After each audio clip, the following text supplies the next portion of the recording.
Welcome to the Gods of Tomorrow podcast, where we discuss religious deconstruction, secular humanism, political activism, and epistemology.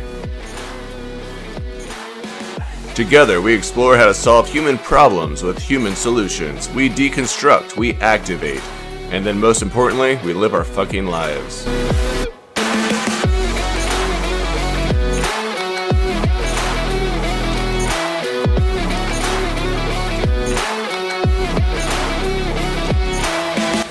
I am your host, YHWH, and you are the Gods of Tomorrow. All right. Let's do this shit.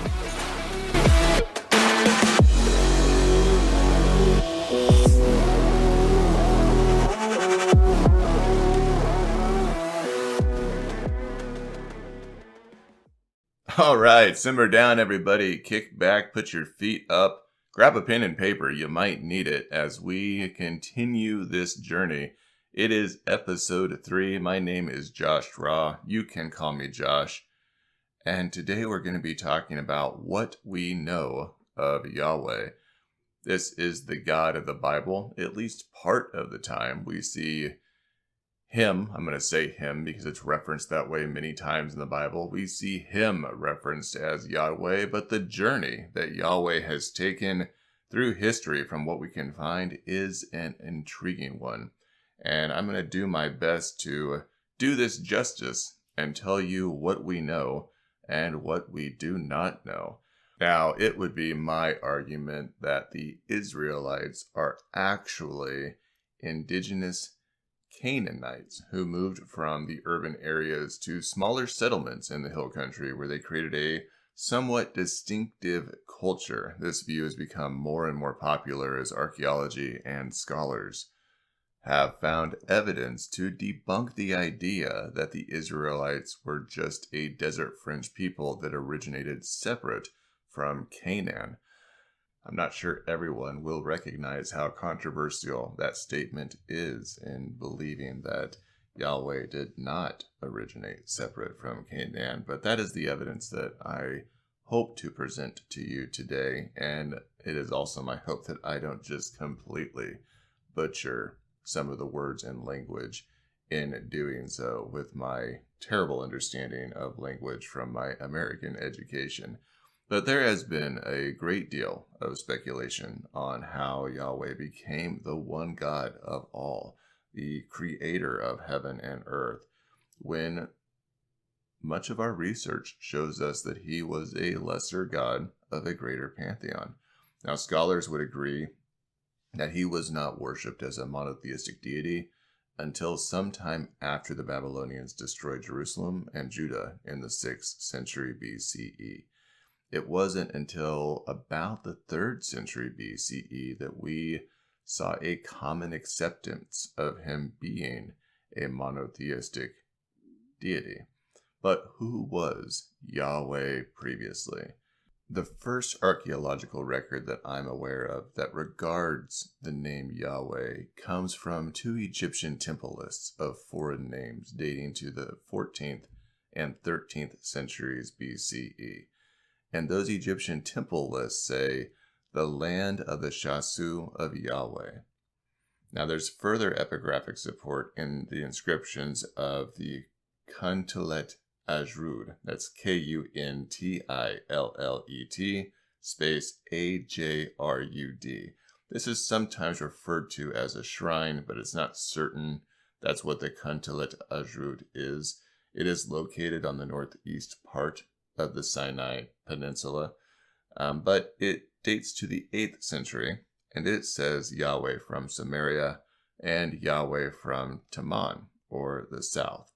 And this information, these things in conjunction, tell biblical scholars that Yahweh originated from a group known as the Shasu, or Canaanite nomads from the southern Transjordan, specifically the southern region that is associated with Seir, Edom, Paran, and Teman. Now, for those that are not aware, the Shasu is the Egyptian designation for nomads or semi-nomads or denizens of the desert. So this tells us that The Shasu, who were associated with Yahweh, were nomads that traveled in desert areas in the south. And it is generally agreed upon that this group was the primary line that led to the Israelite ethnos, this belief of Yahweh being a God worthy of worship. But what's really important here is knowing that the Tetragrammaton, or the letters YHWH, Yahweh, is connected to the Shasu. And this tells us that Yahweh's place is in the Canaanite pantheon because of the Shasu being directly related to Canaanite nomads. There is the argument that Yahweh came from the north and not from the south. And this information is primarily derived from Psalm 29, where it says, "The voice of the Lord breaks the cedars, the Lord breaks in pieces the cedars of Lebanon." And it's here that we see Yahweh as a kingly weather god like Adad or Baal. But in my opinion, this shows that Yahweh's profile was simply enlarged during the first millennium BCE. This doesn't necessarily reflect on his positioning in the south before moving northward. And besides that one scripture, the Bible gives us many texts to support Yahweh being a deity from the southwestern territory. Now, remember, I said he was from Seir, Edom, Paran, and Teman. These are all southern regions. We see in Deuteronomy 33:2, "Yahweh came from Sinai and rose up unto us from Seir. He shined forth from Mount Paran." Or we have in Judges 5, verses 4 and 5, "Yahweh, when you went out from Seir, when you marched forth from the field of Edom, the earth trembled and the heavens dropped. Yea, the clouds dropped water. The mountains quaked before the presence of Yahweh, the one of Sinai, from before Yahweh, the God of Israel." Or from Habakkuk, verse 3, chapter 3, "God came from Teman, and the Holy One from Mount Paran." So here we see Seir, Edom, Paran, Teman, even mentioning Mount Sinai. All of these are in the southern region. I wish I could show you a map of these regions, so you'll have to look one up yourself to see where each of them are located at in this time period. But Seir is understood to have been located on the east side of the Araba, where the Edomites were originally settled at. They would later expand into the west. Mount Paran is likely to be located near the wilderness of Paran, of course. No one really knows the exact location of Mount Sinai, but guesses range from the south of the Sinai Peninsula up and over to the Gulf of Aqaba into the east, which is considered to be Midianite territory. Now, the Midianite connection is really important for some because Moses' wife was a daughter of Jethro, who was a priest of Midian. He's the one who extolled Yahweh as greater than other gods and tells us that Moses learned of Yahweh through his connection to Midian, if Moses really existed, which is probably a tale for another podcast. But knowing that the Midians worshipped Yahweh, and this is where that connection may have come from a character like Moses, is important to some. But before we get into Yahweh's transition into monotheism and being assimilated into ideas like El Shaddai or El Elyon, I want to take a step backwards. The origin of Yahweh, prior to even being a storm god, has been theorized and strongly supported that he was a god of volcanism and metallurgy first. The southern region where Yahweh originated was known for its copper mines, and we see this language mirrored in the Bible. The first example that comes to mind is out of Zechariah 6, verses 1 through 5, where we're told that Yahweh dwelled in the mountains of copper. But we also see him described as a fiery deity who makes the mountains smoke in Psalms 144:5, or melts them down in Isaiah 63, verse 19, just like the smelters melt down ore to obtain copper and other metals. And again, in Psalm 18, Yahweh is described with the language, "Smoke rose from his nostrils, consuming fire came from his mouth, burning coals blazed out of it," which sounds like a furnace to me. Now, there's also the theory that Mount Sinai was volcanic in nature, which supports the idea that he may have been a volcanic god as well, and this later helped him develop into a storm god when he replaced Baal in the pantheon. One individual who's done quite a bit of research on this is Nassim M. Zalog, and he made the observation that the god of metallurgy generally appears as an outstanding deity. He's generally involved in the creation of the world and or the creation of humans. The overwhelming importance of the god of metallurgy reflects the central role played by the copper smelters in the emergence of civilizations throughout the ancient world. And I'm going to give you some more gods where this is reflected in neighboring civilizations of Canaan.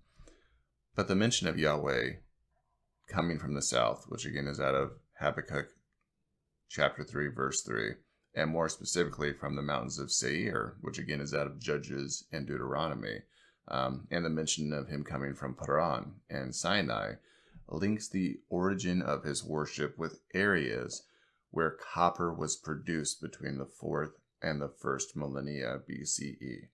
Again, Zechariah confirms that metallurgical nature of the regions of Yahweh's origin by describing him as dwelling within the mountains of copper. Man, I mean, goddamn, is this sinking in a little bit and looking at this correlation between what we're finding in archaeology with the most recent research we have at our fingertips and what we are reading in these ancient texts that don't necessarily mean what we've been told they mean. There's a whole underlying thematic here that is within these so-called scriptures that really give us some insight into the origin of Yahweh.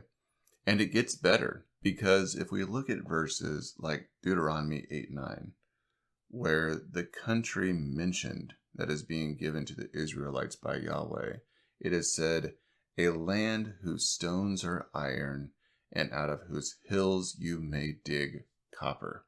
Yahweh's essential relation with mining and metallurgy is even confirmed in Isaiah 45:1, where the deity intends to disclose his identity to Cyrus by revealing to him the site of mineral treasures. I don't know that I have to talk about the descriptions of Ezekiel on top of this and how that also gives a portrayal of a metallurgical nature of celestial fire. The correlations with this are absolutely fascinating. We think of the Bronze Age between 3300 BCE and 1200 BCE, and we look at the Iron Age as being between 1200 BCE and 600 BCE, which is an important date considering that Yahweh's shift from being one of many polytheistic gods within a polytheistic pantheon to being a monotheistic deity worshipped by a group of individuals aligns with the siege of Jerusalem between 589 and 587 BCE by Nebuchadnezzar II. It shows the ending of the Iron Age with the ending of a god that was primarily associated with metallurgy. And metallurgists and their craft were something of a magical nature during the Bronze Age, which is seen in the tabernacle and temple where gold and copper and silver are abundant. In those early reference points, and I would argue even within the Bible, we see very little mention of iron being associated with Yahweh's holy sphere. And there's strong evidence that Yahweh was going to lose some prestige during the course of iron metallurgy. It's fascinating to read through the Bible and see the references of iron and where it's utilized at, specifically with Joshua and the iron chariots that are referenced there, considering that iron chariots were not a thing that was being crafted during the early Iron Age.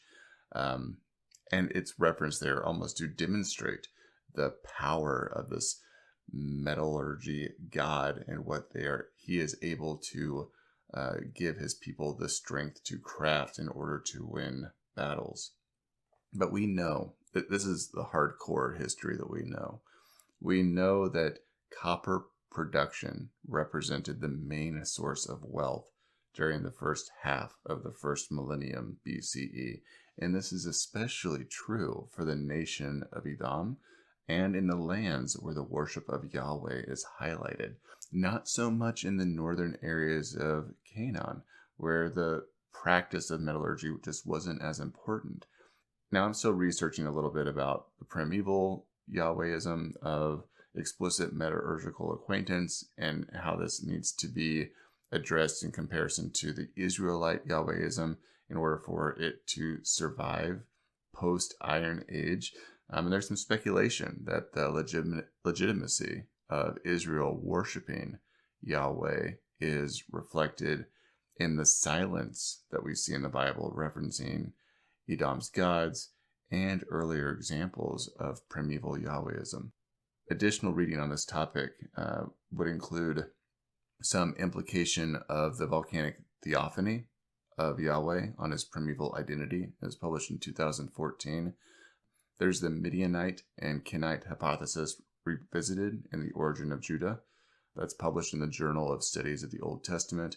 And then A God of Volcanoes. Did Yahwehism take root in volcanic ashes? That's published in that same journal in 2014. I have a few more resources for you here in a moment, but I did want to take a note because I promised I would talk about this, about metallurgical traditions that had a commonality in that a metallurgical god would fight other gods within their pantheon. We see this with Ptah in Egypt. We see it with Ea or Enki in Mesopotamia. We see it with Elam in Nippur, where this god would battle other gods within the pantheon in order to gain power. And you also see similarities with these gods in forging the universe or even having a part in creating mankind. There are lengthy debates about what came first, the chicken or the egg, in terms of who influenced who. But Gary Rinsberg has a reference called Israelite Origins that revisits this idea that Yahweh was potentially influenced by areas like Mesopotamia, and that this can be seen even within the Bible, where we see that Abraham comes from the region of Ur and Haran, and Jacob, who lived in Haran for 20 years with his family. And some of these concepts of Yahweh may have been influenced by Mesopotamia before Canaan. Many scholars, of course, have kind of abandoned this idea and they're looking for other rationale or reasoning because even though it's probable, the evidence cannot be found in what remains we have left of history. And it's unfortunate that some things just can't withstand the test of time for us to be able to dig up and find the answers to so many of these questions. But I do think that we have enough evidence and enough understanding to see how Yahweh was a metallurgical god prior to taking on the role of a high god or the one god after the Babylonian exile in the 6th century BCE. From the 3rd century onwards, Jews, for instance, ceased to use the name Yahweh and replaced it with Adonai. There's no instance of it in the Canticles, the Ecclesiastes, or Esther. And in Daniel, we only see Yahweh occurring 7 times, which is a fact that shows us the late date of those books and when they were written. The authors who lived at a period when the Tetragrammaton was already avoided, we see that utterance of Yahweh had become restricted both in reading the Bible and in colloquial speech. And I personally wonder if this had anything to do with the fading out of copper metallurgy, iron metallurgy, and the concern that the association would cause Israelite Yahwehism to lose its significance. With the crumbling of their temples and with the siege of Jerusalem, we see that Yahweh had already overtaken several of the gods within the Canaan pantheon, like Baal. And interestingly enough, we know that Baal came to replace El as the most important deity before Baal lost that position to Yahweh. Another quick point is that the recordings in the Bible in Psalm 18 and Exodus 34 give descriptions of Yahweh that associate him with storms and fire, and these primitive characteristics have been noted by scholars to be in the hymns and inscriptions devoted to Baal of the Canaanites. And this is likely due to the acculturation of the Israelite religion in the region at the time. And this is detailed in 1 Kings 18 if you want to read, but I digress. The point is that the end of the Iron Age and the siege of Jerusalem was a major shift in the understanding of Yahweh as a metallurgy god, or a god that had claimed other attributes like a storm god, or even beginning to be seen as El Shaddai and El Elyon, or the high god in the belief system, to being worshipped as a singular god and doing away with the rest of them.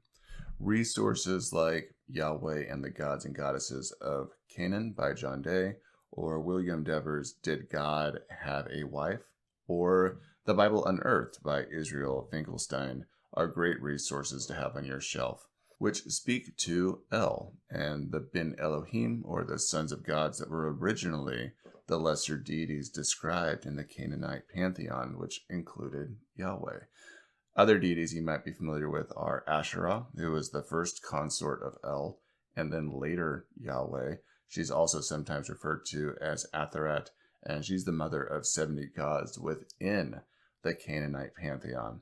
There's Yam, the god of the sea. There's Astarte, the goddess of love and fertility, or Mot, the god of the underworld. It's a really long list. I'm not going to read off all 70 of them. Christian apologists will claim that the Canaanite religion is the antithesis of Israelite monotheism, but historians of religion typically tend to view the early Israelite religion as largely evolving out of Canaanite culture, of which it was really just once a part of. And we see in Genesis that Abraham worshipped El, also called El Shaddai and El Elyon, before Yahweh took that name.